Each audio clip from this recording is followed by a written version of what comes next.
اب یہاں جو بات میں چاہتا ہوں کہ آپ پر واضح ہو جائے، اس حدیث میں دونوں چیزوں کو پیرلل لایا گیا، من قام رمضان من صام رمضان، پیرلل، بالکل متوازی، ہم وزن اعتبار سے، من صام رمضان ایمانا واحتسابا غفر له ما تقدم من ذنبه، من قام رمضان ایمانا واحتسابا غفر له ما تقدم من ذنبه۔ اب سوال پیدا ہوتا ہے قیام اللیل سے مراد کیا ہے؟ یہاں پہ میں تراویح کا جو پس منظر ہے وہ بیان کر دینا چاہتا ہوں۔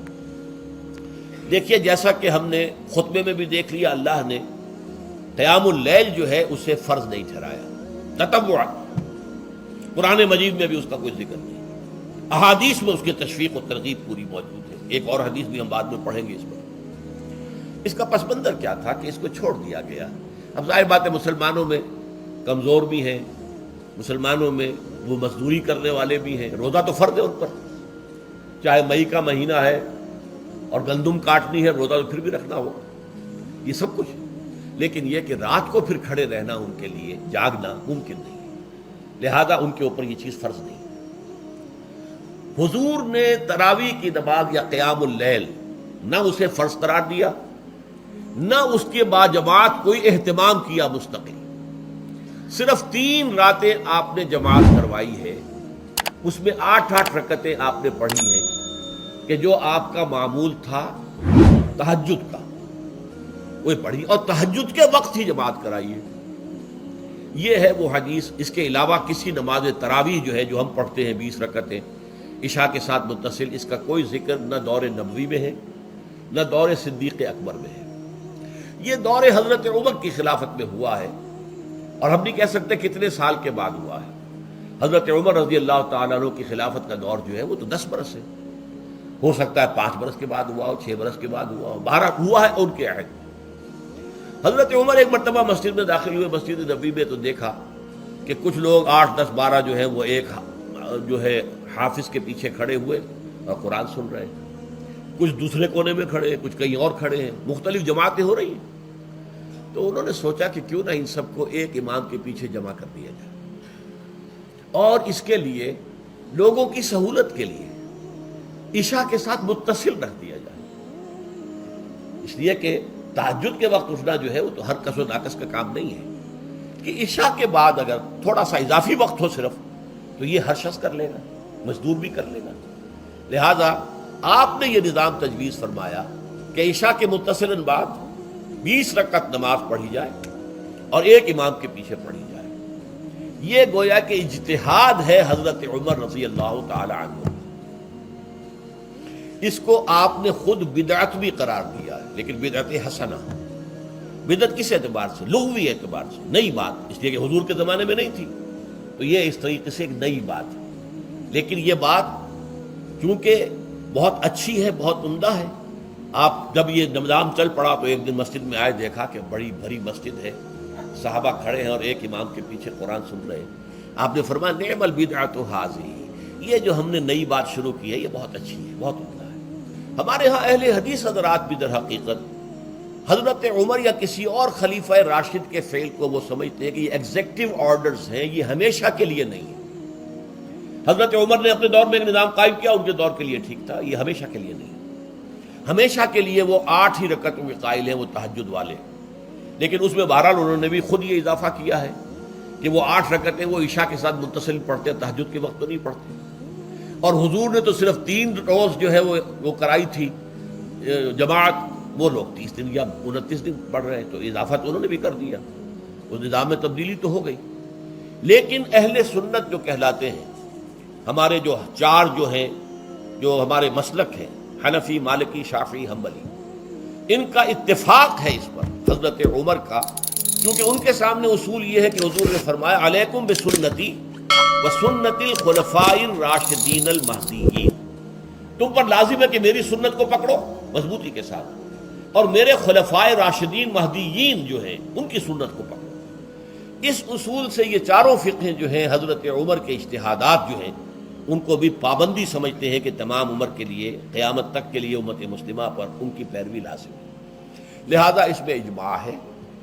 اور یہاں تک کہ یہ سب سے آخری جو اس میں مسلک پیدا ہوا ہے زمانی اعتبار سے سب سے پہلے مسلک جو ہے حنفی پیدا ہوا ہے، پھر مالک کی پیدا ہوا ہے، پھر شافعی پیدا ہوا ہے، اور پھر حنبلی آخری ہے۔ اور امام احمد ابن حنبل بہت بڑے محدث بھی ہیں۔ مسند احمد ابن حنبل جو ہے وہ بہت بڑی کتاب ہے، بہت اہم کتاب ہے، جامع کتاب ہے۔ تو ان کے ہاں بھی 20 رکعتیں ہیں۔ چنانچہ حرمین شریفین میں، سعودی عرب میں، مکے اور مدینہ منورہ میں جو نماز تراویح ہوتی ہے اس کی 20 رکعتیں ہیں، لیکن اہل حدیث حضرات جو ہیں وہ اس 8 کے اوپر اکتفا کرتے ہیں۔ بہرحال یہ ایک اختلاف ہے جو میں نے اس کا پس منظر بیان کر دیا، لیکن اس 20 رکعت نماز سے ادا کرنے سے، جو کہ زیادہ سے زیادہ 50 منٹ یا 1 گھنٹہ لگتا ہے، اس سے وہ قیام اللیل کا حق ادا نہیں ہوتا۔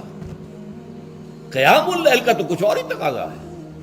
قیام کسے کہتے ہیں؟ یہ سورہ مزمل سے واضح ہوتا ہے۔ یا ایھا المزمل قم اللیل الا قلیلا نصفہ او انقص منہ قلیلا او زد علیہ ورتل القرآن ترتیلا۔ آدھی رات یا آدھی رات سے کچھ کم، یعنی تہائی رات، یا آدھی رات سے کچھ زائد، 2/3 رات، یہ ہے قیام اللیل۔ چنانچہ سورہ مزمل ہی کی آخری آیت جو دوسرا رکوع مشتمل ہے جس پر، اس میں صاف کہہ دیا گیا ان ربک یعلم انک تقوم ادنی من ثلثی اللیل ونصفہ وثلثہ وطائفۃ من الذین معک۔ اے اللہ کے نبی، اللہ خوب واقف ہے کہ آپ بھی اور آپ کے ساتھ ایک جماعت بھی رات کو کھڑی رہتی ہے، 2/3 رات یا آدھی رات یا 1/3 رات۔ تو یہ سارا معاملہ جو ہے قیام اللیل کا، گویا کہ کم سے کم 1/3 رات پر اس کا اطلاق ہو سکے گا، یہ نہیں کہ 1 گھنٹے۔ اب اس کے ضمن میں دیکھیے حدیث پڑھیے، تیسری حدیث ہے ان عبداللہ ابن عمرو ابن العاص رضی اللہ تعالی عنہ۔ یہ وہی عبداللہ ابن عمرو ہے جن کی میں نے آپ کو حدیث پہلے سنائی ہے۔ یہ ساری رات کھڑے رہتے تھے، پوری رات، اور ہر روز روزہ رکھتے تھے، جس پر حضور نے منع کیا، لا تفعل، مت کرو ایسا۔ رضی اللہ عنہما، یہ خود بھی صحابی ہیں اور ان کے والد عمرو بن العاص بھی صحابی ہیں۔ ان رسول اللہ صلی اللہ علیہ وسلم قال، کہ اللہ کے رسول صلی اللہ علیہ وسلم نے فرمایا، الصیام والقرآن یشفعان للعبد، روزہ اور قرآن بندے کے حق میں شفاعت کریں گے۔ یقول الصیام، روزہ یہ عرض کرے گا اللہ کی جناب میں، اے رب پروردگار، انی منعتہ الطعام والشہوات بالنہار، میں نے تیرے اس بندے کو دن کے دوران کھانے پینے سے اور اپنی شہوت کا تقاضا پورا کرنے سے روکے رکھا، یہ میری وجہ سے روکا رہا، تو میری شفاعت اس کے حق میں قبول فرما، فشفعنی فیہ، میری شفاعت اس کے حق میں قبول فرما۔ ویقول القرآن، قرآن کیا کہے گا؟ منعتہ النوم باللیل، میں نے اسے رات کے وقت سونے سے، نیند سے روکے رکھا، فشفعنی فیہ، تو اس کے حق میں میری شفاعت قبول فرما۔ حضور فرماتے ہیں فیشفعان، ان دونوں کی شفاعت قبول کی جائے گی۔ یہ ہے قیام اللیل۔ یہ قیام اللیل صرف تراویح کی نماز سے جو پڑھ لی جاتی ہے، اور ہمارے ہاں تو یہ ہے، وہاں کم سے کم یہ تو تھا، صحابہ کرام کھڑے ہوتے تھے تو جو قاری پڑھ رہا ہوتا تھا وہ ان کے دل میں اترتا جاتا تھا، اس کا مضمون اور مفہوم جو ہے ان کو معلوم ہے، لہذا وہ اس کی زبان سے نکلا ہوا ہر لفظ ان کے قلب کی گہرائیوں تک اتر رہا ہے۔ یہاں تو یہ ہے، پیرٹ لائک حافظ ہے، اسے خود پتہ نہیں میں کیا پڑھ رہا ہوں۔ اکثر حفاظ جو ہیں وہ عالم تو نہیں ہوتے، اور جو سن رہے ہیں انہیں کچھ پتہ نہیں ہم نے کیا سنا ہے، تو ٹھیک ہے، کم سے کم ثواب تو انہیں ملے گا کہ انہوں نے وقت نکالا ہے، 1 گھنٹہ ہی اضافی صحیح، لیکن بہرحال اس کا وقت تو انہوں نے نکالا ہے، محنت کی ہے، کھڑے رہے ہیں، ثواب ملے گا۔ لیکن جو مقصد ہے وہ حاصل نہیں ہوتا۔ اس مقصد کے حصول کے لیے اول تو قیام اللیل کی کم سے کم مدت 1/3